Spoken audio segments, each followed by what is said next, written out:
Welcome to my YouTube channel. Our next question will be from Elizabeth Hagedorn from All Monitor.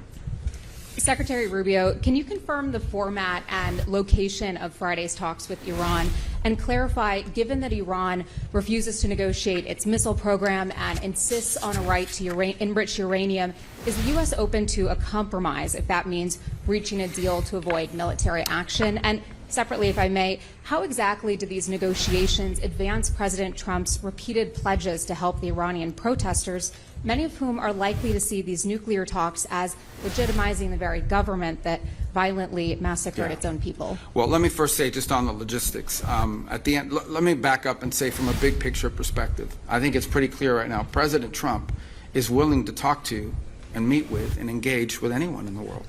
I mean, that we don't view meetings as a concession. We don't view meetings as even legitimization. It is our willingness to sit and listen and talk to anyone, any adversary, any ally, obviously, but anyone around the world. And so the president's always been open to that. He showed that in the first administration, and he's showing it again now. And so I think if there's an opportunity to engage directly with counterparts in the Iranian regime, the United States would be open to that, and that's what we're open to. We thought we had an established forum that had been agreed to. In Turkey, it was put together by a number of partners who wanted to attend and be a part of it. I saw conflicting reports yesterday from the Iranian side saying that they had not agreed to that. So that's still being worked through. At the end of the day, the United States is prepared to engage and has always been prepared to engage with Iran. As far as the topic of those discussions and what the agenda needs to be, look, I think in order for talks to actually lead to something meaningful, they will have to include certain things. And that includes the range of their ballistic missiles. That includes their sponsorship of terrorist organizations across the region. That includes the nuclear program, and that includes the treatment of their own people. The fundamental problem Iran faces and the regime faces right now is that what people are on the streets complaining about, this regime cannot address. They cannot address it because it's economic. Those problems remain. And one of the reasons why the Iranian regime cannot provide the people of Iran the quality of life that they deserve is because they're spending all their money, they're spending all their resources of what is a rich country sponsoring terrorism, sponsoring all these proxy groups around the world, exporting, as they call it, their revolution. But I remind everybody what I've been saying through my entire career in public service. I said it in my hearing when I was asking for confirmation through the Senate. The Iranian people and the Iranian regime are very unalike. In essence, what the Iranian people want, this is a culture with a deep history. These are people that are the leadership of Iran at the clerical level does not reflect the people of Iran. I know of no other country where there's a bigger difference between the people that lead the country and the people who live there. And so our hope resides in that. As far as the president's views on the way protesters were treated, he was very clear about it. And as you saw, part of what the president said publicly prevented mass executions that were being planned and were on the precipice of. And obviously beyond that, the president retains a number of options to how he responds to that and future events. But as far as the talks are concerned, I think the Iranians had agreed to a certain format. For whatever reason it's changed in their system or what have you, we'll see if we can get back to the right place. But the United States is prepared to meet with them. I think it was scheduled for Friday. Steve is ready to go. He'll be prepared for that. If the Iranians want to meet, we're ready. They've expressed an interest in meeting and talking. If they change their mind, we're fine with that too. We prefer to meet and talk. I'm not sure you can reach a deal with these guys, but we're going to try to find out. We don't see there's any harm in trying to figure out there's something that can be done. This is a president that always prefers a peaceful outcome to any conflict or any challenge. We have time for one final question. This one from Nahufal and Ari from Maghreb Arab Press.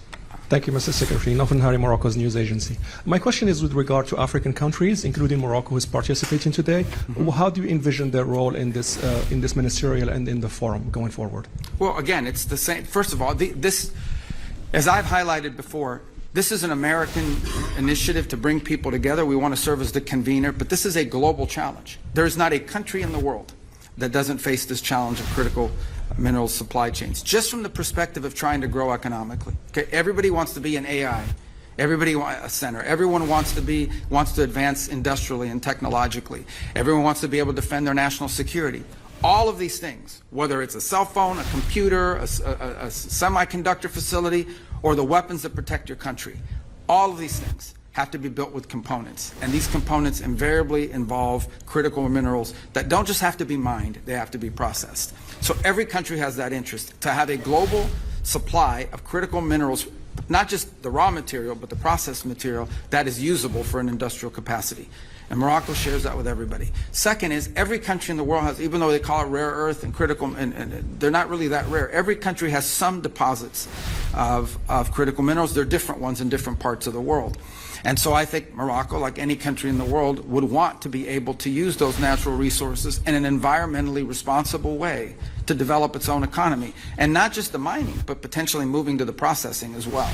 And so what you look at is if every country in the world has strategic advantages in terms of what it can mine and when it can process, you want to create a network of countries, as many as possible across the world, where we have a reliable supply of critical minerals. This is critical for Morocco, and they can play a very key role because they do have critical mineral supplies that they can be mining, and that creates economic development. But I also think they have a vested interest, like every country I think does, in having a reliable and diverse supply across the world of processed and finished and refined materials that can be used for economic advancement in a cost-effective way. So I think Morocco plays a key role because of the deposits that it has, but also because of its willingness to invest in processing and its cooperation and being willing to be a part of this global initiative, which it will have to be a global initiative. No country in the world has every critical mineral that's valuable, and so it will rely on international cooperation. That right now you have 90-something% of some of these elements controlled by one nation in one place. And that's just not healthy for the global economy, and it's certainly not healthy for security and stability. So Morocco can be a key part of that, and we're very happy they're here today and seated there at the table with us. So, okay. Thank you. This concludes today's And press I availability. apologize. I love doing long press conferences. I do a longer one, but we gotta use this for the family photo. Thanks for watching this video. Please like, share this video and subscribe this channel.